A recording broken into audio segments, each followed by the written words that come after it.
Alors bonjour, aujourd'hui on va passer à une partie plus intéressante de la conception de jeu, puis je vais vous montrer comment travailler avec des sprites pour ajouter de l'animation dans les jeux. Donc ici j'ai un petit oiseau, puis on voit que ses ailes battent, et puis donc je vais vous expliquer comment faire ça. Ok, bon, des sprites, c'est vraiment très pratique pour des jeux ou toutes sortes d'applications dans les sites web. Donc un sprite, c'est une image, ça peut être une image PNG, ça peut être une image JPEG, ça peut être différents types, mais souvent vous allez voir des JPEG ou des PNG. Donc c'est une image dans laquelle il y a plusieurs sous-images, si on veut. Je vais appeler ça des tranches. Okay? Donc ici, le petit monsieur qui marche, il y a 1, 2, 3, 4, 5, 6, 7, 8 tranches. Puis on voit que chaque tranche est un petit peu différente. On voit là que ses jambes bougent comme s'il est en train de marcher, ses bras bougent, puis bon, son visage ne bouge pas. Okay? Donc, ce sprite-là a, dans le sens horizontal, 8 images et dans le sens vertical, une seule rangée d'images. Donc, essentiellement, ce qui va arriver dans notre programme, c'est que on va choisir successivement, d'afficher les différentes tranches. Ici, c'est comme un array, ça, on va appeler ça la tranche 0, la tranche 1, la tranche 2, la tranche 3, 4, 5, 6 et 7. La dernière tranche, ça va être la tranche numéro 7. Donc, le but aujourd'hui n'est pas de vous montrer comment concevoir des sprites. Il existe des logiciels que vous pouvez télécharger ou des trucs en ligne sûrement pour faire ça. Moi, j'ai utilisé un sprite déjà fait. Donc, qu'est-ce que j'ai fait? Je l'ai googlé puis je l'ai téléchargé. Donc, souvent, il y a des gens qui vont appeler ça des sprites ou des sprite sheets. Donc, j'en prends un ici un peu plus complexe. Tiens, si je vais voir lui. Ce sprite sheet-là, comme on peut voir ici qu'il y a différentes rangées. Donc, selon ce qui se passe dans le jeu, on peut changer de rangée. Je ne vous parlerai pas de ça aujourd'hui. C'est pas super compliqué à faire, mais c'est pas mon objectif dans la présente vidéo.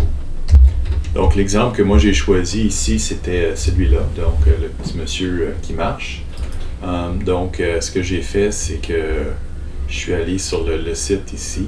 Je l'ai tout simplement téléchargé. Donc, j'ai cliqué à droite, Save Image As. Puis, bon, je l'ai renommé. Je l'ai appelé Sprite 1. Puis, je l'ai sauvegardé.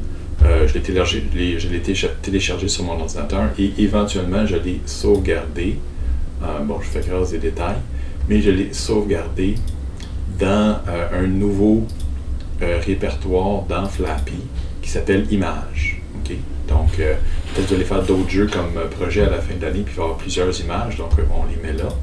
Donc, dans Images, ça s'appelle Sprite 1. Donc, si je clique dessus, ici, on voit que j'ai mon image. Et celle que je vous ai montrée tantôt, c'était des oiseaux. C'est deux rangées, mais les deux rangées m'apparaissent pareilles.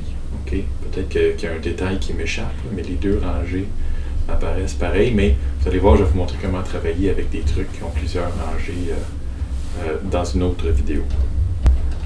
Donc, ça va être important, une fois qu'on va avoir trouvé le sprite, soit quand vous l'avez créé vous-même ou vous l'avez trouvé dans Internet, vous l'avez téléchargé, vous l'avez mis dans le bon répertoire dans Flappy, c'est-à-dire Flappy/image avec un S. Il y a des choses qu'on doit savoir au sujet de cette image-là. Des choses qui sont visibles. Donc, par exemple, ici, on sait que dans le sens horizontal, il y a 8 images, puis dans le sens vertical, il y en a juste une.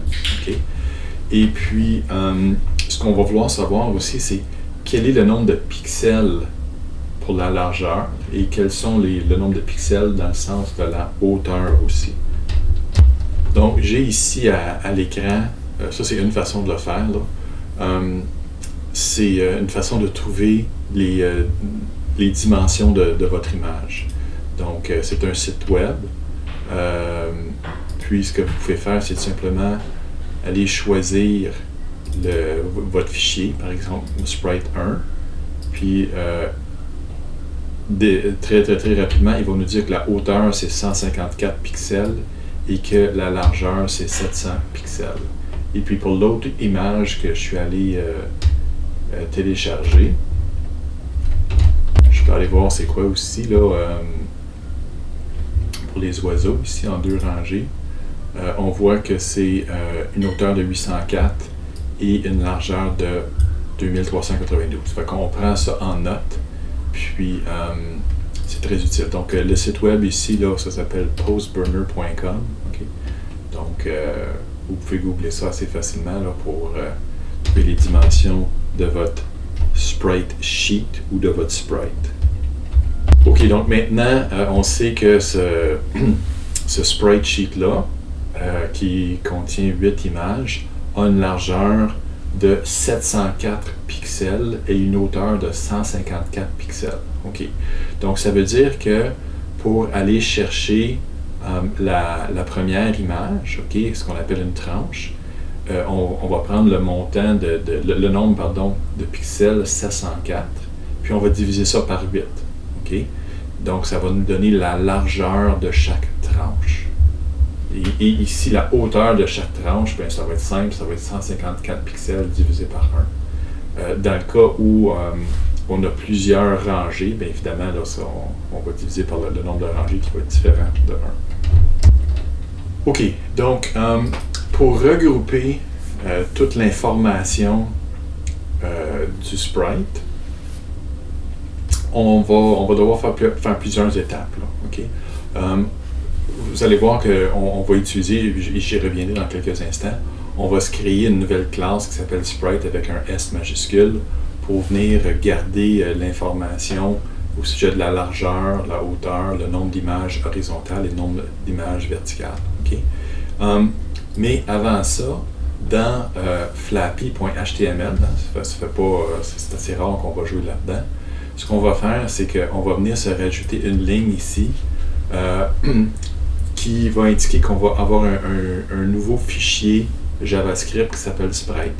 C'est super important de mettre cette ligne-là avant la ligne qui a oiseau, OK? Parce qu'il y a un principe d'ordre là-dedans. Vous allez voir que le fichier oiseau.js a besoin de travailler avec les sprites. Donc, il faut que les sprites soient définis au préalable. Donc, sprite.js, quand on déclare qu'on va utiliser ce fichier-là, il doit être déclaré avant oiseau.js. Donc ça, c'est une chose bien importante à rajouter dans notre fichier flappy.html. L'autre chose aussi, c'est ce qu'on voit ici. Okay? Donc, puis il y a plusieurs façons de faire ça. Okay? Ce n'est pas nécessairement la meilleure que je montre, mais c'est définitivement la plus simple. Ce qu'on va faire, c'est qu'on va se créer une image. Okay? Donc, l'image, puis en fait, je peux mettre ça en une seule ligne ici, ça va peut-être être plus simple. Quand on crée une image en HTML, on doit préciser sa source, SARC. Faites attention, on a toujours tendance à écrire SCR, mais c'est SARC. Et on donne le répertoire dans lequel il se trouve. Donc, il se trouve dans le répertoire image. Et le nom du fichier, ça donne que le mien s'appelle sprite2.png. Puis bon, en fait, là, je l'ai changé pour sprite1.png, mais ça peut avoir le nom que vous voulez. Ça n'a pas vraiment d'importance. Okay? Donc, quand on crée une image dans HTML, il faut dire d'où l'image provient. Et aussi, on va lui donner un ID, de sorte qu'avec du JavaScript, on va pouvoir aller mettre la main dessus pour pouvoir travailler avec dans notre Canva. L'autre détail ici, c'est qu'on emballe notre image dans ce qu'on appelle une division, un div. Okay? Puis on précise un style ici pour lui dire de ne pas afficher l'image à l'écran. Okay? Donc par exemple, si on ne faisait pas ça, je vais vous montrer ce que ça pourrait donner. Okay? Donc si on ne fait pas ça, ce qui arrive, c'est que la page HTML va afficher notre en-tête, notre jeu, et va aller mettre le sprite sheet au complet. Donc ça, on ne veut pas ça. Donc pour éviter que ça arrive, ce qu'on fait, c'est que on dit que le type d'affichage qu'on veut, c'est aucun. Donc, display none. Et ce qui arrive à ce moment-là, c'est que ça cache l'image. Okay? Donc, l'image est encore accessible à notre programme, mais elle n'est pas affichée. Donc, c'est un bon truc ça, pour montrer puis, ou faire disparaître des éléments dans un écran. Okay? Donc, ça, c'est les deux choses qu'il faut faire dans flappy.html. Donc, ici, je vous résume ça. On définit une image, puis on emballe ça dans un style qui ne l'affiche pas. Okay? Et aussi, on s'assure que avant de déclarer oiseau.js, on déclare sprite.js. Donc, dans sprite.js, ce qu'on va vouloir, c'est justement avoir l'élément de l'image, ici img, qu'on vient de définir dans notre HTML. Donc, je vais vous montrer comment aller chercher ça dans quelques instants. Puis, on va vouloir préciser aussi la largeur, la hauteur, le nombre d'images horizontales et verticales. Donc, dans notre fichier principal, mettons, par exemple, dans notre fichier principal flappy.js, on va aller chercher, comme je viens de le dire, avec notre méthode document.getElementById, on va aller chercher l'élément qui a un ID qui s'appelle SpriteWiz. Je vous rappelle que quand on a défini notre image ici, dans notre fichier HTML, on a précisé que son identifiant c'était SpriteWiz. Donc ça correspond avec ce qu'on met ici. Et puis, on va mettre dans la variable ici var image oiseau, on va aller mettre cet élément HTML-là et on va refiler cet élément HTML-là immédiatement en se créant un nouvel objet sprite. Okay? Donc, ce nouvel objet sprite-là va utiliser l'image oiseau qu'on vient d'aller chercher et puis on va donner les dimensions. Ça, c'est la largeur en pixels, la hauteur en pixels, le nombre d'images horizontales et le nombre d'images verticales. Et puis ça, j'ai décidé d'appeler cette variable-là SpriteOiseau. Maintenant, on va vouloir communiquer cette information-là. Ici, bon, excusez, j'ai mis un console log SpriteOiseau, ça affiche l'information à l'écran, c'est rassurant. Puis ici, en commentaire, c'est que j'ai mis l'autre image que j'ai fait là, avec l'oiseau bleu que je vous ai montré tantôt. Enfin, donc, on va vouloir informer notre système maintenant que notre oiseau, maintenant, au lieu d'être un carré jaune, ce qui est un peu poche, on va utiliser le sprite oiseau qu'on vient de définir. Donc, dans notre fichier oiseau.js, on va rajouter un paramètre qu'on va appeler sprite. Et on va rajouter la ligne 7 ici qui s'appelle thisSprite égale sprite. Donc là, notre oiseau va contenir l'élément, l'objet sprite qu'on vient de définir.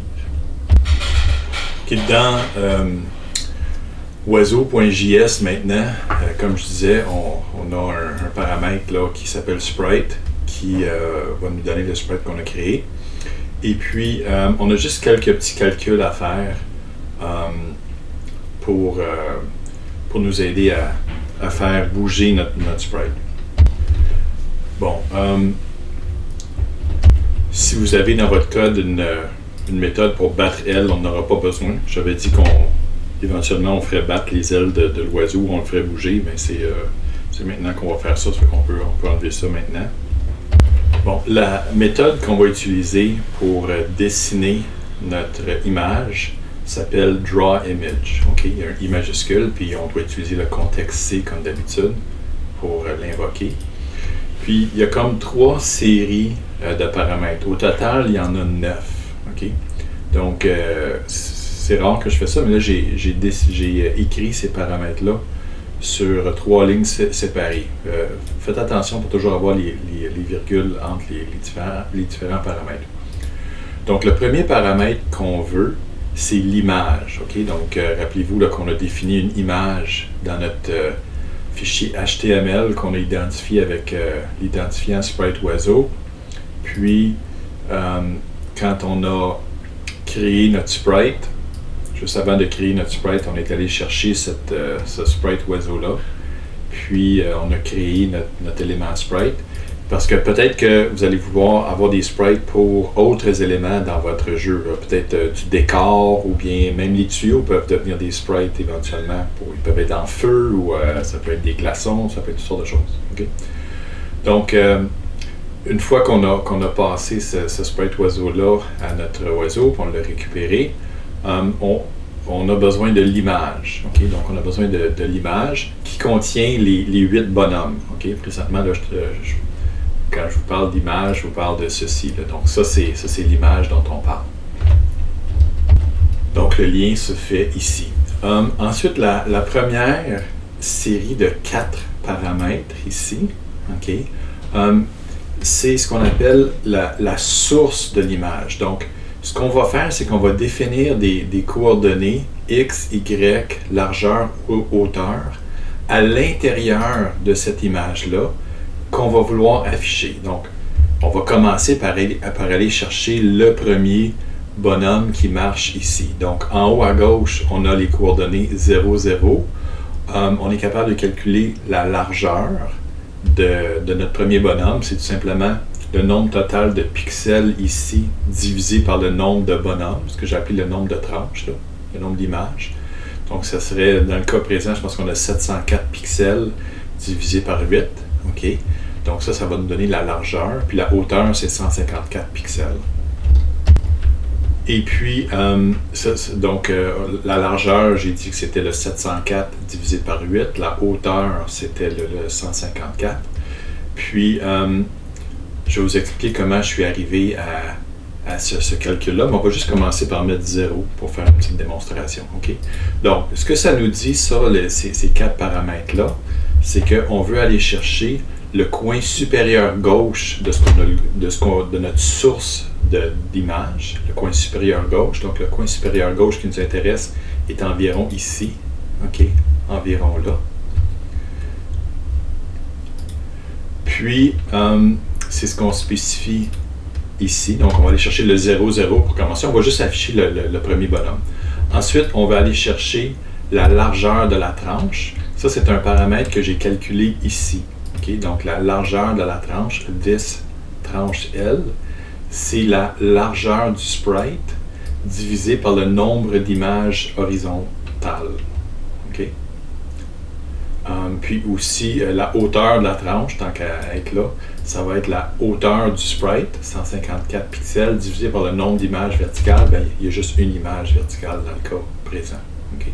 Donc ça va nous donner les variables this tranche L et this tranche H. Donc, ça veut dire que quand la méthode drawImage va aller chercher son coin supérieur gauche à 0, 0 à l'intérieur de l'image et va calculer le nombre de pixels précisés par tranche L et tranche H ici. Donc, ça va venir chercher, ça va venir découper, si on veut, cropper, en bon terme de photographie, le bonhomme, le premier bonhomme. Et puis, la deuxième série de 4 paramètres, ici, c'est les paramètres habituels à laquelle on est habitué, c'est que c'est la destination. Donc, ce que drawImage va faire, c'est que ça va aller prendre les pixels et les images qu'on vient de préciser à la ligne 39 de notre programme, et il va aller les dessiner là où on veut. Donc, c'est notre this X et this Y. C'était le même carré qu'on utilisait. Avant, on dessinait un carré...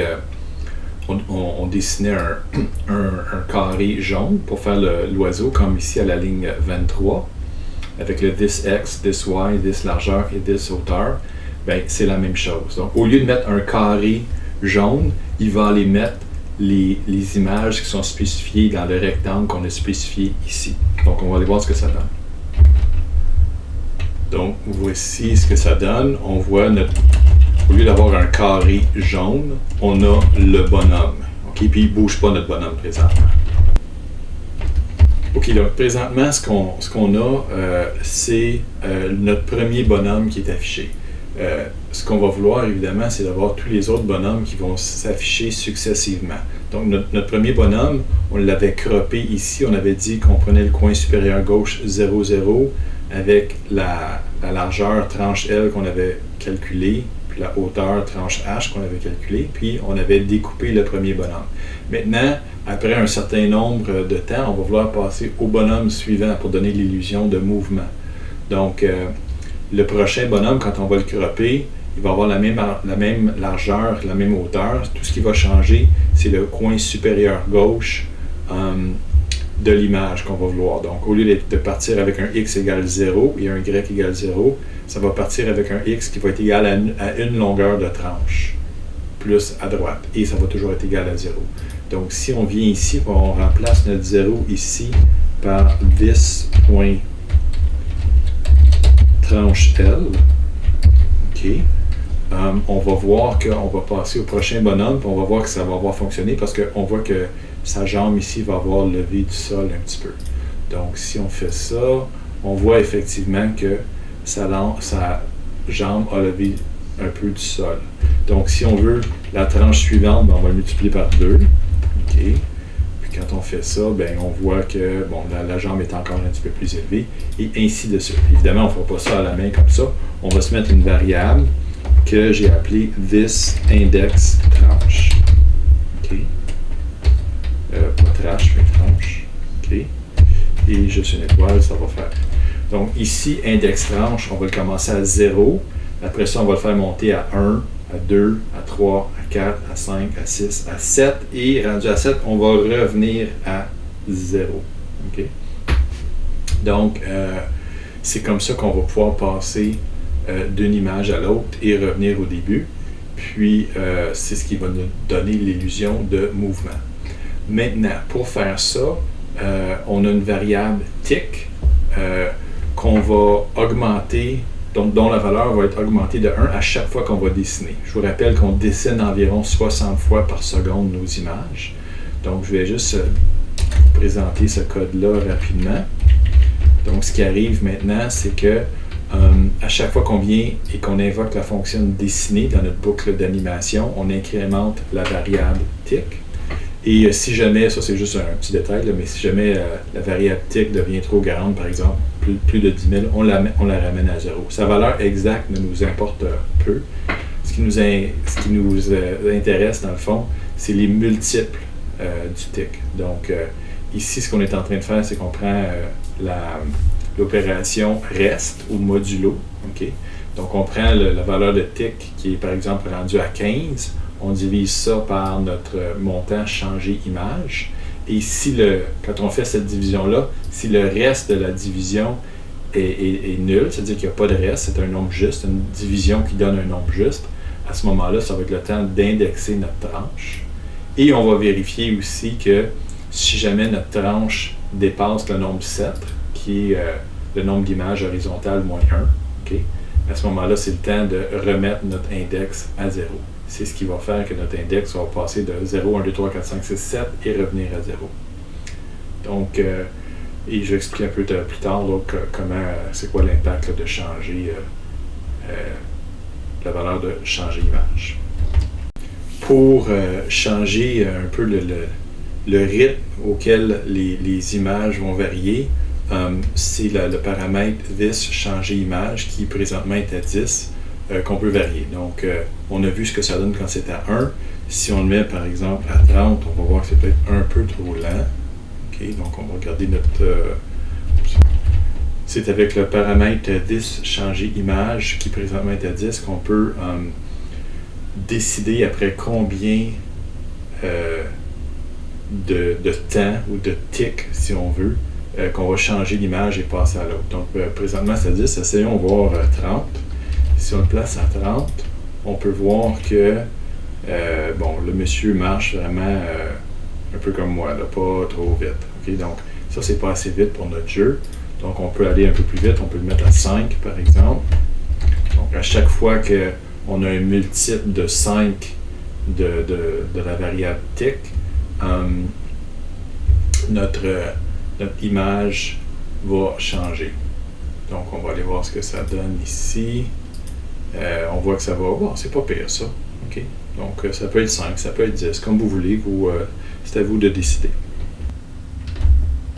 Je vais expliquer maintenant comment on peut aller changer notre sprite. OK? Donc, si on veut utiliser l'image de l'oiseau, donc je peux changer ici dans flappy.html le nom du fichier. Donc dans le cas présent, il pourrait s'appeler Sprite2, c'est les oiseaux que j'avais. Okay? Puis ensuite, dans flappy.js, moi c'est déjà tout prêt, là. Okay? On vient changer on vient changer les paramètres pour se créer un sprite. Okay? Donc là, cette image-là, ça donne qu'il y a 2392 pixels de large, 804 de haut. Il y a 4 images horizontales, puis il y a 2 images verticales. Donc juste pour vous rappeler, là, c'est cette image-là. Okay? Puis bon, les 2 lignes, les 2 rangées m'apparaissent pas mal pareil. Donc si on vérifie comme il faut ici, on est allé chercher l'image ici, on en a créé un sprite et on a passé ça à notre oiseau. Puis maintenant, si on reprend notre jeu, au lieu d'avoir un bonhomme qui marche, ben on a un oiseau. Okay. Puis ça commence à avoir l'air d'un Flappy Bird. Puis là, ben moi je vais vous inviter à vous créer d'autres sprites. Vous pouvez faire des sprites avec les tuyaux, vous pouvez faire des sprites avec des nuages, faire des nuages qui se promènent, des arbres, n'importe quoi. Donc laissez aller votre créativité. Ce qui va rester à faire aussi, là, ça va être de s'organiser pour que quand on va changer le sprite en cours de route pour que les ailes arrêtent de battre quand on va arrêter de le faire bouger quand il va frapper un tuyau. Ça, je préparerai une autre vidéo pour ça. Merci.